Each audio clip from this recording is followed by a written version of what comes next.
কথা পৰিবকৈ আবৃত্তি বিকাশ কলিতা। এদিন তুমি আহিবা, মই ৰৈ থাকিম জালুকবাৰী ফ্লাইঅভাৰখন তোমাৰ অপেক্ষা।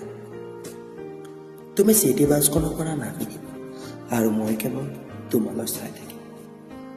তোমাৰ মেঘালী চুৰি কচাই মলয়াৰ সৈতে কথা পাতিব, তুমি মিচিকা শাৰীৰে মোৰ পিনে খোজ ল'ব। সেই মুহূৰ্ততে হৃদয়খনৰ হাৰ্টবিট লাহে লাহেকৈ বাঢ়ি যাব। সময়ৰ ধমকনিত তুমি কেতিয়ানো ওচৰ পাবা গমেই নাপাবা।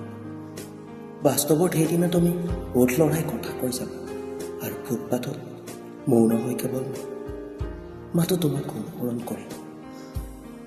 তোমাৰ আগমনত কৃষ্ণচূড়াৰ দেশ চিপাল হ'ব। কেণ্টিন হৈ তুমি কফিৰ অৰ্ডাৰ কৰিবা। দুচকুত চকুটোৱা সপোনটি সেইদিনাখন পৃথক হ'ব। সেইদিনাই হয়তো প্ৰথমবাৰৰ বাবে মোৰ হাতখনত স্পৰ্শ কৰিম। তুমি আৰু মই বাছত উঠি আমাৰ দেশলৈ গতি কৰিম। খুব মৰমেৰে হাতখনত খামুচি তুমি মূৰ্তি গুচি দিম আৰু আলফুল কান্দত আঁকোৱালি। সঁচাকৈ সেইদিন এনেকৈ তুমি আহিবা।